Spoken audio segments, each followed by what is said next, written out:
કે શ્રી કૃષ્ણ પ્રણામી ધર્મમાં પૂર્ણ બ્રહ્મ પરમાત્મા અનાદિ અક્ષરાતીત શ્રી કૃષ્ણજી ધામધની શ્રી રાજજીની સેવા પૂજા થાય છે. એ પૂર્ણ બ્રહ્મ પરમાત્માની પૂજા છે. આ વાત બિલકુલ સ્પષ્ટ હોવી જોઈએ. અને એ પૂર્ણ બ્રહ્મ પરમાત્માનું સ્વરૂપ, એમનું વાંગમય સ્વરૂપ, વાંગમય એટલે વાણીવાળું સ્વરૂપ, બોલતું સ્વરૂપ. તો એનો અર્થ શું થયું? તો જીવંત બોલતું હોય ને તો એ જીવંત કહેવાય ને. બાકી મૂર્તિઓ છે. હવે જો આ મૂર્તિઓ જ્યારે કારીગરો મૂર્તિ બનાવે તો ત્યારે તો બિચારાને અલગ અલગ રીતે મહેનત કરવી પડે. પણ જ્યારે દેખાય સુંદર રૂપ તૈયાર થાય અને પછી એમને પ્રતિષ્ઠા કરવામાં આવે તો એમાં પ્રાણ મૂકવામાં આવે છે. એને જીવતું કરવા માટે આમાં પ્રાણ મૂકવામાં આવે છે. તો એ પ્રાણ ક્યાંથી આવે છે? તો શેમાંથી મૂકવામાં આવે?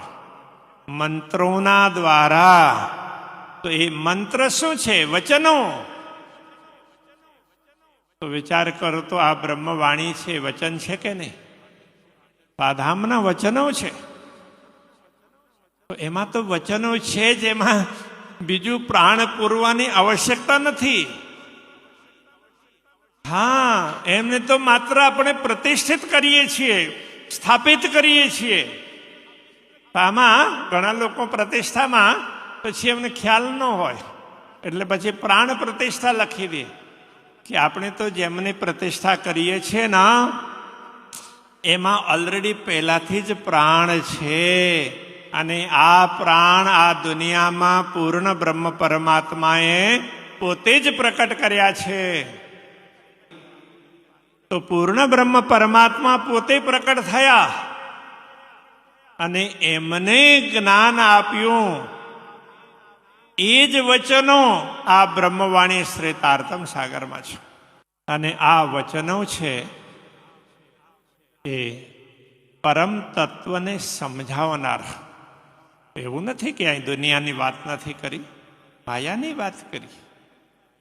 એને સમજાવવા માટે તમે જે દુનિયાને જોઈ રહ્યા છો એને પણ તમે સમજજો. હા, એ રીતે કહ્યું. પણ મૂળ ધ્યેય